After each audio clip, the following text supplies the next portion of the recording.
Late night bomb. The Chicago Bears trade a 4th round pick for Keenan Allen. What's going on, guys? I'm back with another Chicago Bears news update video, which I'll be doing anytime the Chicago Bears news going on. Skip the intro. What the hell just happened? Okay, I was about to go to sleep, but then I checked my phone and I saw Ryan Poles traded a 4th round pick for Keenan fucking Allen. Okay, we greatly improved our receiving core for the cost of a 4th round pick. I am extremely happy with this move. Okay, I know that Keenan Allen is a 31-year-old receiver. He's about to be 32. He's not going to be a Bear for a very long time, and he's actually on the last year of his contract, so the Bears will have to extend him if they want him for more than just this upcoming year. But even if he's only here for this upcoming year, I think getting him was worth it because it gives the Bears a great insurance policy at receiver number 2 if Rome Odunze or Malik Neighbors were not going to be available. And with a trade like this, I don't even think they're thinking now about selecting Odunze or Neighbors. Okay, I think they want to trade back now from pick number 9, assuming they are going Caleb Williams at number 1 overall. Okay, maybe they still could be trading back from number 1. I don't think that's going to happen though with all the reports that are out there, but if they do draft Caleb Williams, okay, now they do have the opportunity to trade back from number 9 and not be scared about missing on the top receiver prospects, because now they got a fantastic weapon at receiver who is still a number 1 receiver. Keenan Allen, by all the metrics, by all the stats, is still a number 1 receiver in this league. I know he's getting old, but he had 1,243 receiving yards last year, along with 7 receiving touchdowns. So he's still a number 1. DJ Moore also is a number 1. So now the Bears have 2 number 1 receiving options on this team. Like, I cannot even think about the last time the Bears had a receiving core this good. Obviously, Brandon Marshall and Alshon Jeffrey were the last receiving core to come close, but I think that DJ Moore and Keenan Allen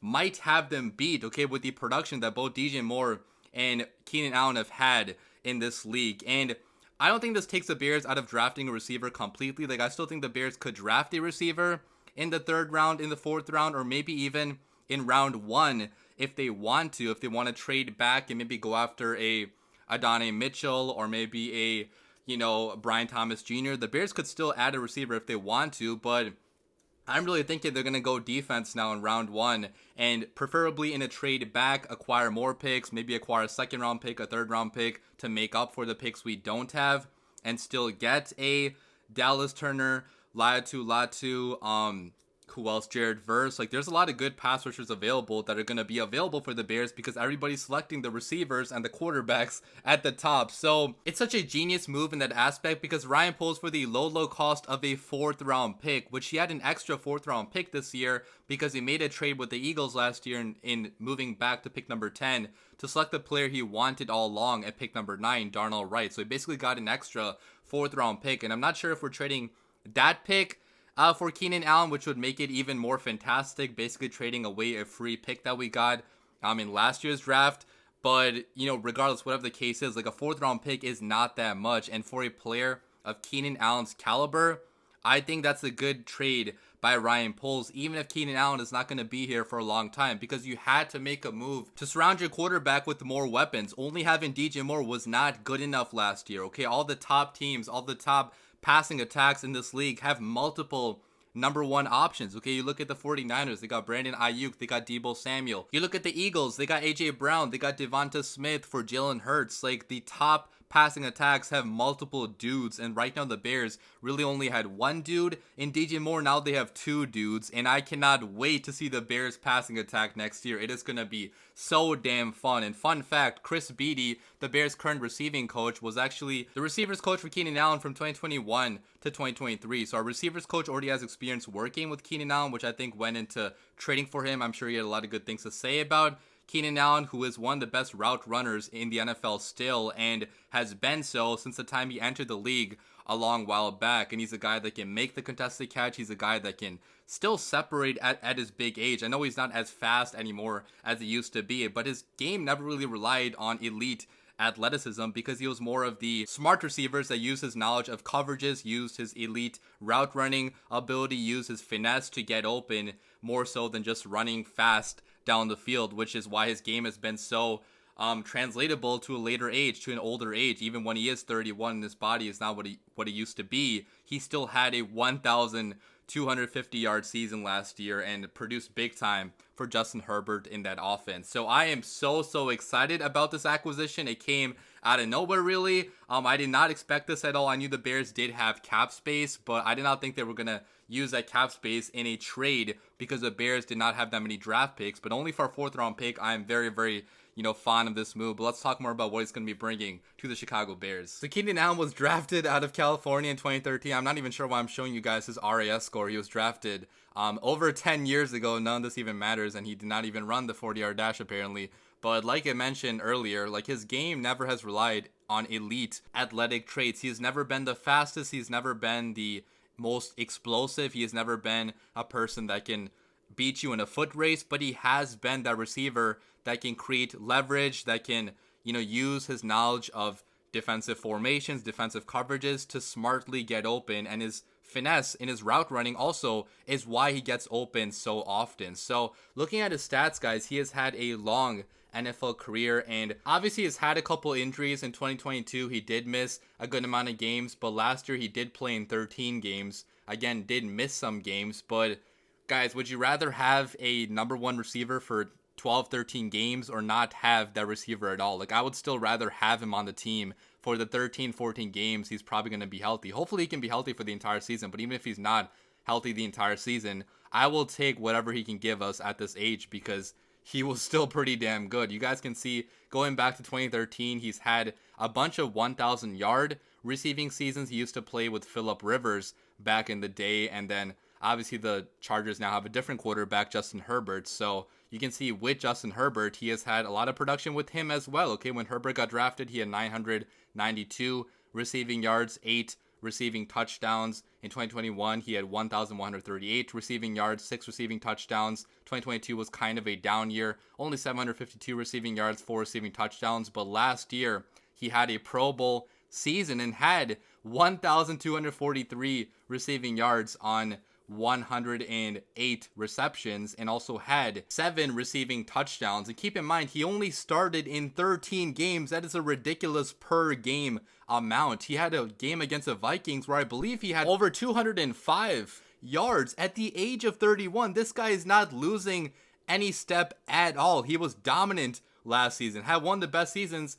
of his entire career. So again, if the Bears do want to keep him for longer than just next year, I think they can do that. Maybe extend him to a 1 or 2 year contract extension, because he has shown no signs of slowing down whatsoever as long as he remains healthy, knock on wood. But the way he plays football, guys, if you watch any of his tape last year, like, he again was one of the best receivers in all of football. Like, he was going up and high pointing the ball. He was making contested acrobatic grabs for Justin Herbert. Whenever he needed somebody to throw the ball to, like, he was Justin Herbert's number 1 option, and he can be that X receiver for the Bears that we've been searching for on the outside, a guy that can go down the field and win that contested catch. He's not crazy tall. He is 6'2", 6'3", so has good size. He's definitely not as small as DJ Moore, who is more of a shorter receiver. DJ Moore is 6 foot flat, so those 2 extra inches can help a lot. That's what she said. But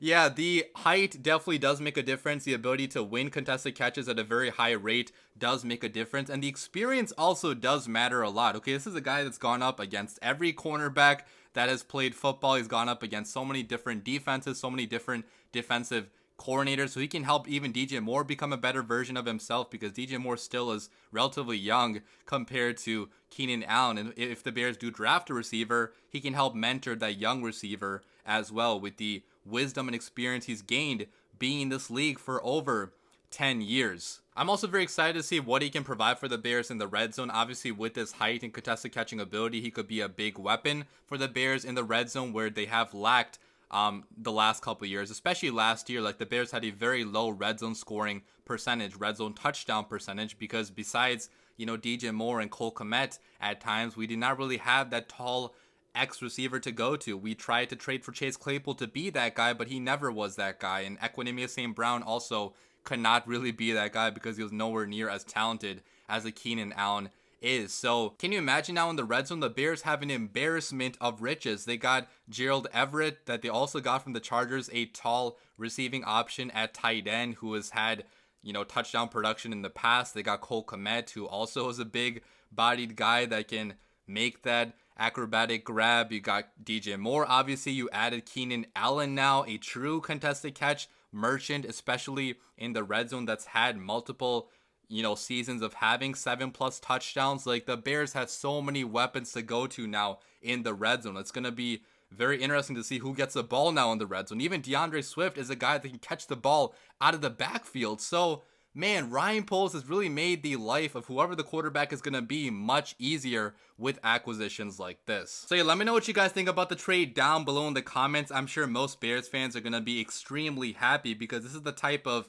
win now move that we have been hoping to see out of Poles for the past couple seasons. But the past couple seasons, obviously, the Bears were rebuilding. But now I think Ryan Poles has indicated it is time to win now. Even if we do draft a rookie quarterback, we got to win football games and be competitive with the team that we have right now. Okay, I think we have a top 10 defense on paper. If we draft an edge rusher like a Dallas Turner, like a Latu, I think it very easily is a top 10 defense. You got so many pieces now on offense. You got DJ Moore, you got Cole Kmet, you got Gerald Everett, you got Keenan freaking Allen, you got DeAndre Swift in the backfield, you got Roshan Johnson, you got Khalil Herbert, you got a young ascending offensive line, you got Braxton Jones on the left side, you got Darnell Wright entering year 2, you got Tevin Jenkins. If he can just stay damn healthy, he's a beast. You added multiple options on the inside, on the interior, in Ryan Bates and Coleman Shelton. You still got a couple draft picks too. Like, I am trying not to get too excited because I know whenever I get too excited, it usually ends up in disappointment. But it really does feel different what Ryan Poles is building here in this city around whoever the quarterback is going to be. It's a damn good squad, and I'm so happy he finally made that splash signing that all of us Bears fans were waiting for this offseason. He played the offseason perfectly now, okay? It seems like, okay, after going, after these smaller signings first and then waiting for a big fish to become available via trade. And I know a lot of us Bears fans were getting annoyed, getting impatient how long it seemed to be taking for something to happen. But something like this shows us why we have to trust Ryan Poles and trust the process, because this man knows what he is fucking doing, okay? He has built a spectacular future for the Bears no matter what he does at quarterback. Any quarterback has been put in a very good position to succeed because of a GM like Ryan Poles building this roster up through the past couple years. So leave your comments down below. I'm going to sleep happy tonight, Chicago. As always, bear down.